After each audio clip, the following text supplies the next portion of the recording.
সংবাদ, বিভিন্ন প্রকারের অজানা সংবাদ আজ আলোচনা করব এখানে। যে তত্ত্বকথা, মোহিনী কথা আপনারা কখনোই শোনেননি। হরিবাল হরিবাল। আর যদি কেউ শুনে থাকেন তা তো আমার ভাগ্য ভালো, আমার সাক্ষী স্বরূপ হবে তারা। আমরা বেদ পড়ি না বলে বেদের যে নিয়ম কানুন, সাবজেক্টস দ্য রুলস, নিয়মাবলী আমরা পাইনি, আমরা শূন্য। আমরা পেয়েছি কি? ল, আইন, যুক্তি, উচিত। তাই আমরা একে অপরকে নিন্দামন্দতেই ব্যস্ত রয়েছি। কিন্তু আমরা ভেবে দেখি না ঈশ্বর সবার মধ্যে, যত্র জীব তত্র শিব, যথা প্রকৃতি তথা ভগবতী, সবার মধ্যে তিনি বিরাজিত। তাই একে অপরকে শ্রদ্ধা করা উচিত। আজকে আপনাকে যদি আমি অপমান করি তাহলে দেখা যাবে যে আপনাকেই আমি করছি না, আমাকেই আমি অপমান করছি। কারণ আপনার ভিতরে যে, আমার মধ্যেও সে, সবার মধ্যে সে। তাহলে কেউ কাউকে অপমান করিলে, নিন্দামন্দ করিলে অকপটে নিজেকেই নিন্দামন্দ, নিজেকেই অপমান করা হয়। ইহা বেদের কথা। বেদে কোনো সম্প্রদায় নেই। বেদে আমরা সবাই এক জায়গায়, কিন্তু কলিতে আমরা বিচ্ছিন্ন। এখানে যারা বসে রয়েছেন, বেদ বলছে আমরা সবাই মুনি ঋষির বংশধর, আমরা সবাই ব্রাহ্মণ। কিন্তু কলিতে আমরা দাস, চারাল, মুচি, মেথর, ধোপা, নাপিত, কুমোর, কামার, চৌকিদার, ভুইয়া, মন্ডল, বিশ্বাস, সরকার। কারণ আমরা ভুলে গেছি পূর্বপুরুষের নাম, পূর্বপুরুষের দেওয়া বেদ। আমরা সেই নির্মল, সুশীতল, অমৃত বাণী, অমৃত কথা, সেগুলি আমরা ভুলে গেছি। কারণ সেগুলি আমাদের ঘরে ঘরে নেই। তাই আমরা আজ হিংসা নিন্দায় মত্ত। তাই বিশেষ করে আমি বলবো সবাইকে, ঈশ্বর সবার মধ্যে আছে, সবাই সবাইকে শ্রদ্ধা করুন আর বেদ পড়ুন। আমি কাউকে ত্যাগ করতে বলছি না। আপনার যেটা ভালো লাগে সবটাই পড়ুন, কিন্তু বেদ অবশ্যই পড়ুন। কারণ আমাদের সনাতনী হিন্দুদের প্রধান ধর্মগ্রন্থ বেদ, আর সেই বেদের মধ্যে ঋগ্বেদ হচ্ছে সবার আগে। আপনারা যদি বেদ না পান আমার সঙ্গে যোগাযোগ করবেন, আমি বেদ এনে দেব। বেদ পড়ুন। আমরা বেদ জানি না বলে ভেদাভেদ করে, প্রভেদ করে বিচ্ছিন্ন হয়ে গেছি।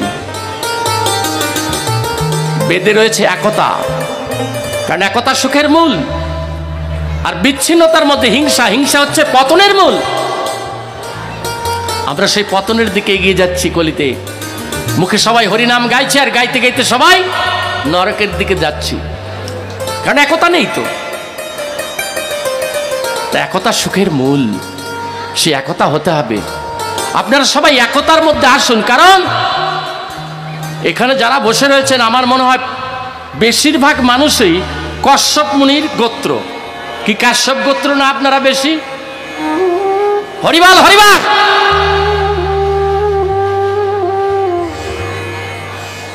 কেন কাশ্যপ গোত্র দেই আমরা? কশ্যপ মুনির বংশধর। আমরা যুগে যুগে বহু বিবর্তনের ফলে, লক্ষ লক্ষ কোটি কোটি বৎসর ধরে বিবর্তনের ফলে আমরা ভুলে গেছি পূর্বপুরুষের নাম, বেদ বেদান্ত ভুলে গেছি আমরা। তাই কেউ কেউ গিয়ে মাছ ধরতে ধরতে 7 পুরুষ 10 পুরুষ গিয়ে বলছে আমরা তো মাছেরই বংশধর, মাছ ধরেছি আমরা এতদিন। হ্যাঁ, আমরা মৎস্য ব্যবসায়ী, এখন তো বলছে মৎস্য ব্যবসায়ী, তখন বলছে আমরা মাছ ধরার লোক। কেউ নৌকা বাইছে, নৌকা বাইতে বাইতে 10 পুরুষ চলে গেছে, তখন বলছে আমরা মাঝি। কেউ ধোপানিগুড়ি করতে করতে বলছে আমরা ধোপা, কেউ কামারের কাজ করতে করতে বলছে আমি কামার, কেউ চামড়ার কাজ করতে করতে বলছে আমি চামার। কিন্তু তোমরা নয়, তোমরা সবারই পূর্বপুরুষ কশ্যপ মুনি, তোমরা মুনির গোত্র। তাই মুনি ছিলেন ব্রাহ্মণ, আর সেই মুনিদের পুত্রগণই দেবদেবী। কশ্যপ মুনি দক্ষ রাজার 13 কন্যা বিবাহ করেছিলেন। সেই 13 কন্যার গর্ভে 13 প্রকারের জন্ম দিয়েছিলেন। অদিতির গর্ভে দেবদেবীগণ জন্ম নিয়েছিলেন, দিতির গর্ভে দৈত্য দানব, বিনতার গর্ভে গরুর অরুণ, কদ্রুর গর্ভে নাগগণ।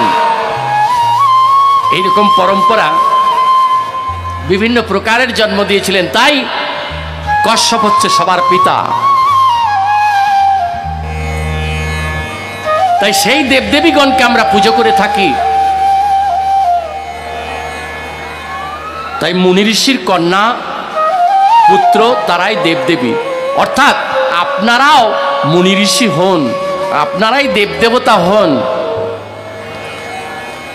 তাই আমার দয়াল বলছে, পরমেশ্বর পরম দয়াল বলছে, তোমার বাড়িটাকে স্বর্গ বানাও, ঘরটাকে করো মন্দির, আর তুমি হও সেই মন্দিরের দেবতা। হরিবল হরিবল। সাধুগুরু বৈষ্ণব গোসাই প্রমানন্দে হরি হরিবল হরিবল হরিবল।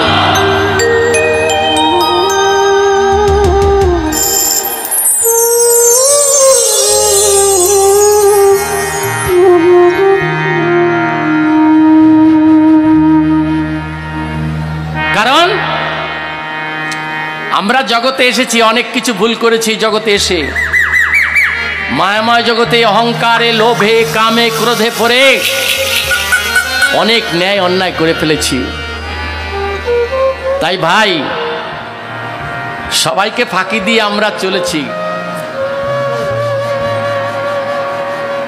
তাকে ফাঁকি দেওয়া যায় না, তিনি অন্তর্যামী রূপে আছেন। আর আমি বলছি,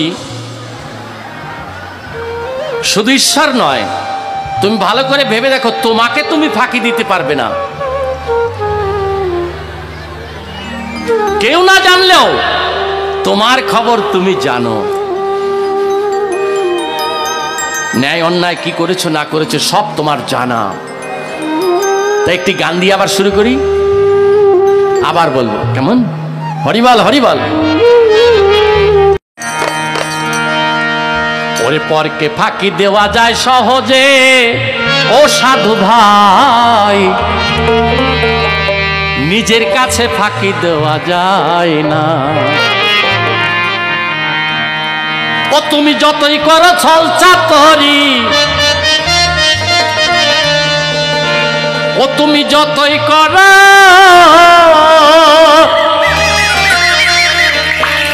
তুমি যতই করো ছল চাতুরি, জুয়া চুরি ছলনা ছলনা,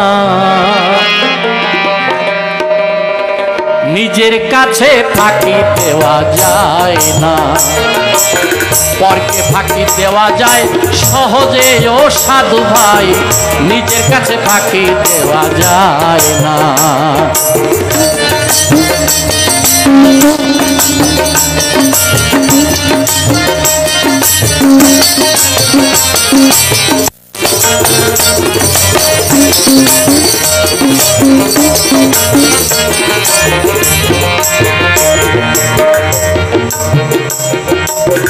যা করেছো ন্যায় অন্যায় তোমার জীবনে, কেউ না জানলেও সে সব কথা অন্তরে জানি।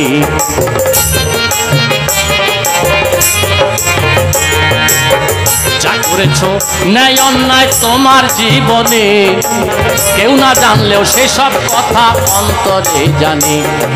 স্মরণ করলে পড়বে মনে,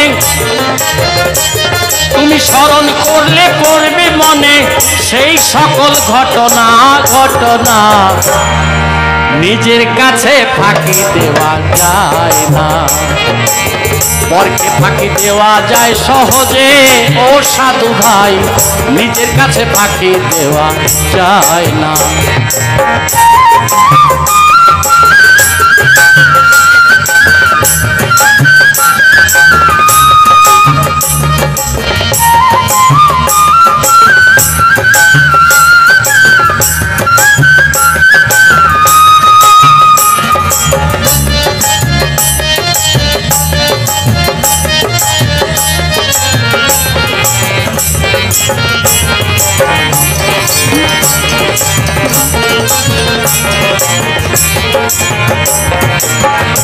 প্রকাশ্যে বা গোপনে যা করেছ পাপ, অবশ্যই একদিন তোমার হবে অনুতাপ।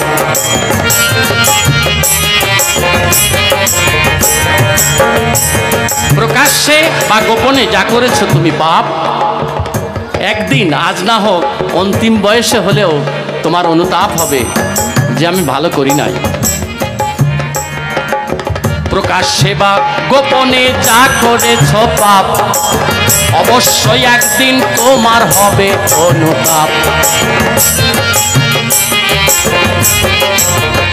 তখন সবাই তোমায় করিলেও মাপ, সবাই তোমায় করিলেও মাপ, তুমি করতে পারবে না, পারবে না। নিজের কাছে ফাঁকি দেওয়া যায় না। পরকে ফাঁকি দেওয়া যায় সহজে ও সাধু ভাই, নিজের কাছে ফাঁকি দেওয়া যায় না।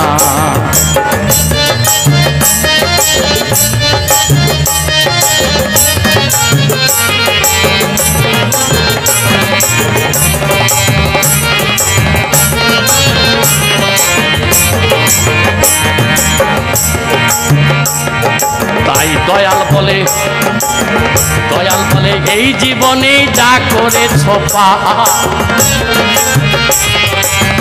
দয়াল বলে পাপ পুণ্য যা করেছ তুমি, অন্তরে থাকিয়া সবই জানে অন্তর্যামী।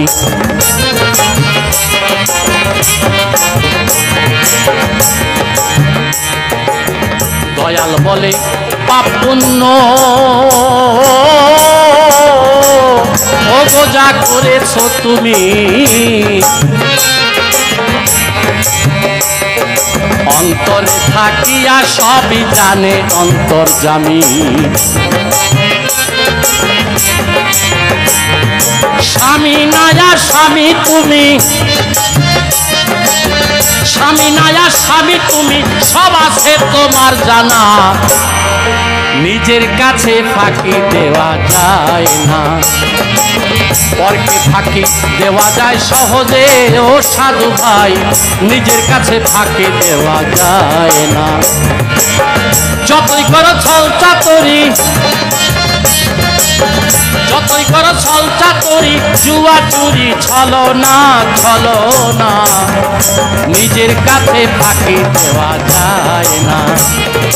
পরকে ফাঁকি দেওয়া যায় সহজে ও সাধু ভাই, নিজের কাছে ফাঁকি দেওয়া যায় না। নিজের কাছে ফাঁকি দেওয়া যায় না। নিজের কাছে ফাঁকি দেওয়া যায় না। খুব গুরুত্বপূর্ণ একটি কথা এখানে বলে যাই। গানের শেষে বলা হয়েছে স্বামী না আসামি।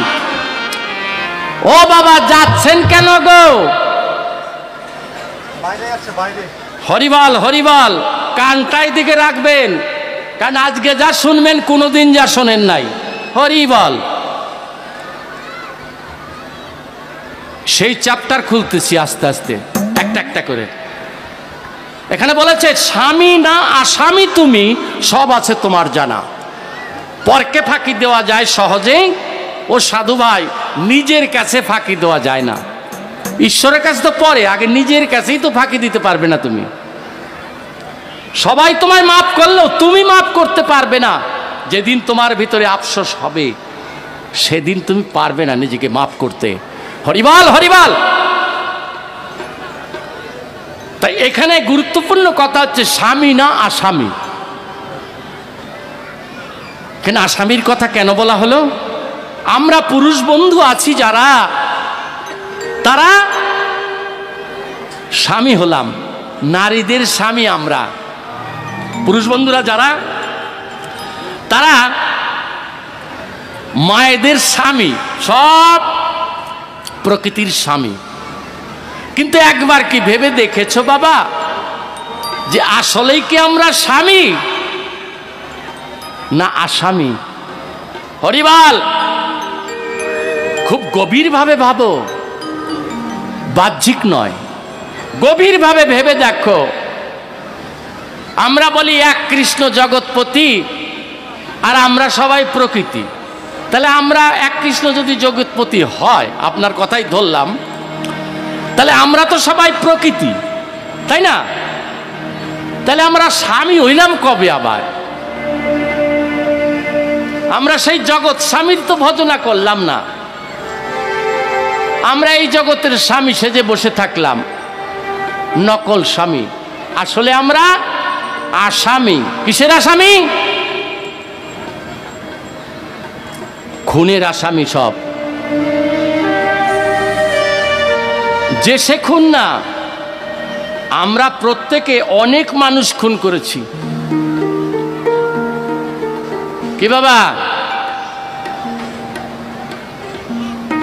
বাউল গান বাইরের তরজা গান নয়, বাউল হচ্ছে খুব গভীর তত্ত্ব, আধ্যাত্মিক, পৌরাণিক, বৈদিক, জাগতিক, মানসিক, আত্মতত্ত্ব, দেহতত্ত্ব, সৃষ্টিতত্ত্ব, কামতত্ত্ব, প্রেমতত্ত্ব, সাধন তত্ত্ব, ভক্তি তত্ত্ব, মোকাম তত্ত্ব, ইন্দ্রিয় তত্ত্ব, ষটচক্র ভেদ তত্ত্ব। এই তত্ত্ব হচ্ছে বেদের কথা, বাউলের কথা। তাই আমাদের জানতে হবে অন্তর থেকে, বাহ্যিক গীতা নয়, আন্তরিক গীতা জানতে হবে। বাহ্যিক রামায়ণ নয়, ভেতরে রামায়ণ। বাহ্যিক ওই মহাভারত নয়, এইখানে মহাভারত। যা আছে ব্রহ্মাণ্ডে তা আছে আপন ভাণ্ডে, সেটা প্রমাণ করে কে? প্রকৃত বাউল, যারা যোগী, মুনি, ঋষি, ধ্যানী জ্ঞানী যারা। গীতায় জনক রাজার নাম দেওয়া আছে। জনকের টাইটেল 4টি: জনক রাজা, জনক মুনি, জনক ঋষি, জনক চাষী। 4টে টাইটেল। ধর্ম, অর্থ, কাম, মোক্ষ, চতুর্বর্গের ফল নিয়েছে। আমাদের বৈদিক যুগের সেই বেদের অনুসারে আমরা যদি চলতাম, তাহলে আমরা ব্রহ্মচর্য, গারস্থ, বানপ্রস্থ, সন্ন্যাস, চার্যাশ্রম একই জীবনে পালন করিয়া ধর্ম, অর্থ, কাম, মোক্ষ জানতে পারতাম। কিন্তু দুঃখের বিষয়, আমাদের সেই শিক্ষা স্কুলেও নেই, ঘরে ঘরে বেদ বেদান্তও নেই। তাই আমরা এগুলির সম্বন্ধে অজ্ঞাত, আমরা অজ্ঞাত হয়ে রয়েছি, তাই আমরা বুঝতে পারি না। তাই আমাদের জানতে হবে আভ্যন্তরীণ তত্ত্ব। আভ্যন্তরীণ তত্ত্ব আমরা জানলেই তখন আমরা বুঝতে পারবো আত্মতত্ত্বে আত্মা কোথায়। এই দেহের মধ্যে পঞ্চ আত্মা, জীবাত্মা, ভূতাত্মা, আত্মা, আত্মা রাম ও আত্মা রামেশ্বর, পঞ্চ আত্মা এই দেহের মধ্যে বিরাজ করে। পঞ্চ আত্মা কোথায় থাকে, কোথায় তার বাস? যে হচ্ছে গুরুর দাস, সে করতে পারে প্রকাশ। জীবাত্মা গুহ্যমূলে রয়, ভূতাত্মা লিঙ্গমূলে, আত্মা রয় নাভিমূলে, আত্মারাম হৃদয়ে, আর আত্মা রামেশ্বর সহস্র দলে। যদি স্থূল জীব, তটস্থ জীব, বদ্ধ জীব, এই 3 জীব যদি ছেড়ে দিয়ে সে সূক্ষ্ম জীব হতে পারে, তাহলে সেই মুক্ত জীব হতে পারলে সেই সূক্ষ্ম জীবের খবর পায়। তাই স্থূল, তটস্থ, বদ্ধ থেকে মুক্ত হতে চায় মুক্ত জীব, তখনই সূক্ষ্ম জীবের সন্ধান পাওয়া যায়। এই দেহের মধ্যেই আছে, যা আছে ব্রহ্মাণ্ডে তা আছে আপন ভাণ্ডে। তাই আপন ভাণ্ডে দেখতে হলে আত্মতত্ত্ব জানতে হবে, দেহতত্ত্ব জানতে হবে, মোকাম তত্ত্ব জানতে হবে, হরিবল হরিবল। আমরা জানি না, গুরুর কাছ থেকে শিখি না, দীক্ষা নিয়েই শেষ করে দিই। কে বলছে আমি হরিচাঁদের মতের, কে বলছে আমি অনুকূলের মতের, কে বলছে আমি রাম ঠাকুরের মতে, কে বলছে আমি গৌরীয় মতে, আমি কালাচাঁদ মতে, বিভিন্ন মতে পথে রয়েছে। কিন্তু তোমরা কি ভেবে দেখেছো একবার, যারে গৌরাঙ্গ, অনুকূল, কৃষ্ণ, রাম ঠাকুর, তারা তো এখন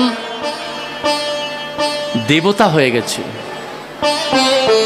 আমরা যেমন 33 কোটি দেবতাকে ভজন পূজন করি, তারা দেবতা হয়ে গেছে। মত অনেক, কিন্তু পথ একটাই, সেটা সত্য সনাতন পথ। ঈশ্বর আমাদের উপাস্য, ঈশ্বরকে যেন আমরা না ভুলি।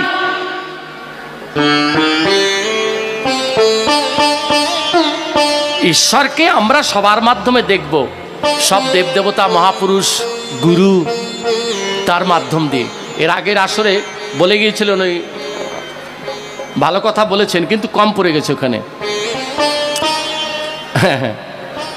তিনি বলছেন স্বামী মানে গুরু, গুরু মানে স্বামী, ঠিক, কিন্তু গুরু মানে ঈশ্বর, ঈশ্বরের প্রতিনিধি। ওইখানে একটু কম পড়ে গেছে, কারণ পরমদয়াল পরম গুরু তিনি। তার জন্য তো আমরা গুরু বন্দনায় বলি না, অখণ্ড মণ্ডলাকারং ব্যাপ্তং যেন চরাচরম তৎপদং দর্শিতং যেন তস্मै শ্রী গুরুবে নমঃ। এই অখণ্ড মণ্ডলাকার, এখন তো খণ্ড মণ্ডলাকার, গ্রহ নক্ষত্র তারা আদি বহুত হয়েছে। আগে একটা ছিল অখণ্ড, এখন খণ্ড। সেই খণ্ড মণ্ডলাকারের মধ্যে সর্বব্যাপী তুমি রয়েছে গুরু, তাই তোমাকে দেখিবা মাত্র নমস্কার করি। অজ্ঞান তুমি রামদেশ্য জ্ঞানাঞ্জন শ্লোকায়া চক্ষুরুর্মিলিতং যেন তস্मै শ্রী গুরুবে নমঃ। এখানে একটি গল্প রয়ে গেছে, ভালো গল্প, আপনাদের স্মরণ করিয়ে দিতে চাই। ভুল ভ্রান্তি, ভ্রান্তি বিলাস, ভ্রান্তিকে কেটে দেব। আপনারা যারা রয়েছেন তারা সবাই ব্যাখ্যা করে থাকে, বা এখনকার দিনের বিকৃত ধর্মগ্রন্থের মধ্যে গুরু শব্দের অর্থ ভিন্ন দিয়েছে। এটা সম্পূর্ণ নয়। গুরু শব্দের অর্থ দিয়েছে কি, গু শব্দ অন্ধকার, রু শব্দে আলো। কি এইটা বলে না কি বাবা? আপনারা যারা পেয়েছেন এটাই তো পেয়েছেন না, গু শব্দ অন্ধকার, রু শব্দে আলো। কিন্তু এটা আমি আজকে কেটে দিয়ে যাচ্ছি আপনাদের সামনে। দীনদয়াল, গু শব্দ অন্ধকার নয়, এটা ভুল, সম্পূর্ণ ভুল। গুরু শব্দের প্রকৃত অর্থ কি জানেন? গুরুর শব্দের অর্থ হচ্ছে, গু শব্দে গুরুত্বপূর্ণ, গু শব্দে গুরহ, গু শব্দে নিগুর, গু শব্দে গুর, গু শব্দে গুরুপদ, গু শব্দে গুরুর চরণ। গু শব্দ অন্ধকার কোথায়? কোন ধাতু হইতে গুর উৎপত্তি? এটা একদম সম্পূর্ণ মিথ্যা কথা ঢুকিয়ে দিয়েছে, দিয়ে আমাদেরকে জগা খিচুড়ি বানিয়ে দিয়েছে। গু হচ্ছে গুরুত্বপূর্ণ। কেমন গুরুত্বপূর্ণ? একটা সৌরজগতের ভিতরে একটা সূর্য, অনেকগুলি গ্রহ নক্ষত্র, তারা তাদেরকে আলোকিত করেন এবং তার কিরণে আমাদের ফসল ফলে, ফুল ফল হয়, তাই খেয়ে আমরা বাঁচি। ওই রকম একটা সূর্যের সঙ্গে নয়, বলছে কোটি সূর্য সম গুরুত্বপূর্ণ জ্ঞানের আলো হচ্ছে গুরু। হরিবল হরিবল। শ্রী গুরু প্রমানন্দে নিতাই গৌর হরি হরিবল হরিবল।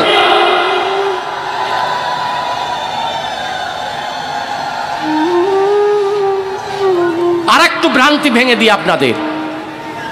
কেউ কেউ বলবেন আরে আলোর নিচে তো অন্ধকার থাকে, সব ল্যাম্পের নিচে অন্ধকার আছে, মানি, কিন্তু বিশ্বব্রহ্মাণ্ডে এমন একটা আলো আছে তার তলায় কোনো অন্ধকার নাই।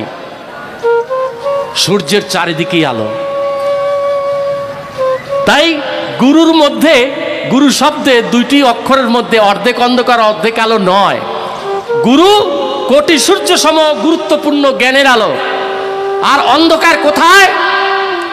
আপনার আর আমার মধ্যে। আপনার আমার মধ্যে অন্ধকার, অজ্ঞানের অন্ধকার। তাই তো আমরা গুরু মন্ত্রে বলি অজ্ঞান তিমিরান্নাস্য জ্ঞানাঞ্জন শলাকয়া চক্ষুরুন্মীলিতং যেন তস্मै শ্রী গুরুবে নমঃ। যে আমার অজ্ঞান অন্ধকার তিমিরের মতো, অর্থাৎ এই অন্ধকার অন্ধকার নয়। যেমন মাছের মধ্যে বহু বড় বড় মাছ আছে, তার ভিতরে তিমি মাছ হচ্ছে সবচেয়ে বড়। তদ্রূপ আমাদের যে রাতের অন্ধকার, অমানিসা, অমাবস্যা, তার চাইতেও গুরুত্বপূর্ণ অন্ধকার, অজ্ঞানের অন্ধকার আমার মধ্যে রয়েছে প্রভু। তাই অজ্ঞান অন্ধকার তিমিরের মতো আমার মধ্যে রয়েছে। হে গুরু, তোমার জ্ঞানের শলাকা দিয়া কাটিয়া দাও এই অন্ধকার। এই অন্ধকার কাটিয়া দিলে আমি যেন চক্ষু মেলিয়া তোমাকে দেখে বা মাত্র তোমায় নমস্কার করি। হরিবল হরিবল। তাই আমাদের মধ্যে অন্ধকার, গুরুর মধ্যে নয়। গুরুকে অর্ধেক অন্ধকার অর্ধেক আলোর মধ্যে রেখে দিয়েছে, ভ্রান্ত ধারণা ঢুকিয়ে দেওয়া হয়েছে। আজ 1000 বৎসর ধরে এই ভারতবর্ষ পরাধীন ছিল। 1000 বৎসর এই ভারত পরাধীন ছিল।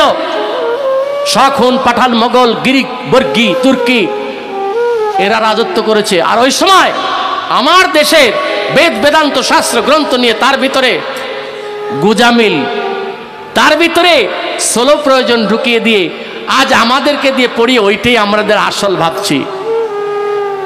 এগুলি আমাদের তৈরি নয়, মুনি ঋষিদের তৈরি নয়। যে গু শব্দ অন্ধকার, ও শব্দে আলো। অন্ধকার আমার মধ্যে, গুরুর মধ্যে নয়। গুরু তো কোটি সূর্য সম গুরুত্বপূর্ণ জ্ঞানের আলো, তার কোথাও অন্ধকার নেই। আমার আপনার মধ্যে অন্ধকার।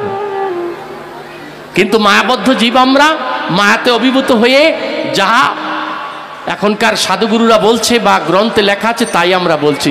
হ্যাঁ, গু শব্দ অন্ধকার, ও শব্দে আলো বলছি। আজ থেকে ভুলে যান, গু শব্দ অন্ধকার নয়, গু শব্দে গুরুত্বপূর্ণ গুরু কথা। হরিবল হরিবল। তাই মন গুরুমুখী হও। গুরুই তোমাকে বেদ বেদান্ত শাস্ত্র গ্রন্থের সারাংশ এনে তোমাকে সঠিক শিক্ষা দেবেন। এই রকম বলে গেছিলাম না, মনের 4 নাম। স্থূলে মন, প্রবর্তে বুদ্ধি অর্থাৎ জ্ঞান, সাধকে অহংকার, আর সিদ্ধির দেশে চিত্ত। মনের অর্ধেক নাম আমরা বলে থাকি, কারণ মনকে চিনি নাই। চিনব কি করে? যত দোষ আমরা করি আর নন্দ ঘোষকে সব দোষ দেই, বলে ওই মনের জন্য পারলাম না। মন কথা শুনলো না, মন আমার হারামজাদা, মন আমার পাজি, মন আমার বদমাশ, মন আমার শয়তান। এই বলে বলে আমরা নিজেদেরকে ক্লিয়ার করি, মানে কালো টাকা সাদা করি। হরিবল। কিন্তু একবারও ভাবি নাই যে মন শুধু মন নয়, মনের যে আসল নাম কি তা তোমরা জানো না। হরিবল বলবো আসলে আজকে। যদি তুমি জানতে পারো যে মন কে, তখন আর তুমি মনকে দোষী করবে না। নিজে করি দোষ, আর কে মনকে বানাই দোষী। মনের উপর দোষ চাপিয়ে নিজে হই নির্দোষী। এই করে করে আমরা চলছি প্রত্যেকে। কিন্তু তুমি যদি জানতে পারো মন কে, মন অর্ধেক নাম। মনের পুরো নাম হচ্ছে মনমোহন। মন সাধারণ নয়। আজকে শোনো মনমোহনের কথা, শোনাবো অজানা সংবাদ। আমি দীনদয়াল বলছি, শোনার পরে বলবে যে জীবনে শুনি নাই। হরিবল। এই মন দেহের রাজা, ইনি মনমোহন। এই মনমোহনের 2 স্ত্রী। শোনাই আজকে অতীন্দ্রিয় তত্ত্বের কথা। এই দেহে 10 ইন্দ্রিয় আছে, চক্ষু, কর্ণ, নাসিকা, জিহ্বা, ত্বক, বাক, পানি, পাত, পায়, উপস্থ। 10 ইন্দ্রিয় দেহে আছে, তার স্থান আছে, রূপ আছে। কিন্তু অতীন্দ্রিয় অনেক। আমি যদি কাউকে জিজ্ঞাসা করি হাউ আর ইউ, তুমি কয়জন, তো তুমি বলবে আমি একজন, তাই না? আপনি দেখতে পাচ্ছেন আমি একজন। তাই তোমরা ভেবেছো একা এই জীবনে, তোমরা ভেবেছো একা, তাই হয়ে গেছো বোকা, জীবনে খেয়ে গেছো ধোকা। তুমি একা নয়, তোমাকে নিয়ে আরো 71 জন অতীন্দ্রিয় এই দেহের মধ্যে আছে, তোমাকে নিয়ে 72 জন। ওই 72-এর হিসাব বলে 72,000 বৎসরের পারি। হরিবাল, সেই 72-এর হিসাব দেই তোমাদের। অতীন্দ্রিয় 72 জন এই দেহকে নির্ভর করে, তোমাকে নির্ভর করে তারা কর্ম করে যায়, ধরা পড়ো তুমি। হরিবাল, এই 72 জন, তোমাকে নিয়ে 71 জনের কোনো রূপ নেই, স্থান নেই। এরা অতীন্দ্রিয় ক্ষণে ক্ষণে আসে, এসে তোমাকে নির্ভর করে তোমাকে দিয়ে করায়। তারা কারা? মনমোহনের 2 স্ত্রী, একটা হলো কুমতি আর সুমতি। কুমতির অষ্টপুত্র অষ্টকন্যা, সুমতির অষ্টপুত্র অষ্টকন্যা, এই 16 32 জন, এরাও অতীন্দ্রিয়। কাম, ক্রোধ, লোভ, মোহ, মদ, মাৎসর্য, অহংকার, হিংসা, নিন্দা, নির্দয়া, অশান্তি, এরা কুমতির পুত্রকন্যা। আর সুমতির পুত্রকন্যা হচ্ছে জ্ঞান, বিবেক, বৈরাগ্য, বিশ্বাস, ভক্তি, দয়া, ক্ষমা, শান্তি, এরা রয়েছে 16 জন। এরা সবাই অতীন্দ্রিয়, কিন্তু প্রত্যেকের মধ্যেই রয়েছে, প্রত্যেকের মধ্যেই মন রয়েছে, কিন্তু মন অতীন্দ্রিয়। সুমতি কুমতি প্রত্যেকের মধ্যে রয়েছে, অতীন্দ্রিয়। তাই মন, সুমতি, কুমতি 3 জন, আর 16 32 জন হলো 35 জন। এই 18 মোকাম রয়েছে এই দেহের মধ্যে। 18 মোকামে 18 জন মহাজন আছে, এরাও অতীন্দ্রিয়। চূড়ায় চূড়ামণি ব্রহ্মপাশে স্থিতি, পাট মধ্যে মহাবিষ্ণু করেন বসতি। চক্ষে কালা চান বসে করে ধ্যান, নাসিকাতে নিত্যানন্দ মধু করে পান। কর্ণেতে চৈতন্য গোসাই হয়ে সাবধান, মুখেতে ভদ্রা বৈশে 32 যুগান। জিহ্বায় নারদ বসে ভেজায় কন্দল, জিহ্বা নিচে বহে নদী ত্রিগঙ্গারি জল। আলো জিহ্বায় সরস্বতী, বামেতে শ্রীরাম, আর কণ্ঠেতে কানাইয়া বসে বাহুতে বলরাম। হস্তে শ্রী গোবিন্দ দানের অধিপতি, সপ্তদ্বীপে জগন্নাথ করেন বসতি। বক্ষ মাঝে মনমোহন সদায় করেন স্থিতি, নাভিমূলে গৌর বৃক্ষ প্রেমের মূরতি। উপস্থে বসে আছে সূর্য মহাবলা, আর লিঙ্গ মূলে আছেন শিব লয়ে চন্দ্রকলা। গুজ্জ মূলে বসে আছে নারুয়া গোপাল, কামিনীর সঙ্গে কেলি বড় রসাল। এই হাঁটুতে স্থিতি শক্তি, পায়ে বসুমতি, এই 18 মোকাম তত্ত্ব শুনহ পার্বতী। এই 18 মোকাম তত্ত্ব যে বা নরে জানে, নরলোকে তুচ্ছ তার দেবলোকে মানে। 18 মোকাম তত্ত্ব প্রমানন্দে একবার হরি হরি বল, হরি বল, হরি বল, হরি বল, হরি বল।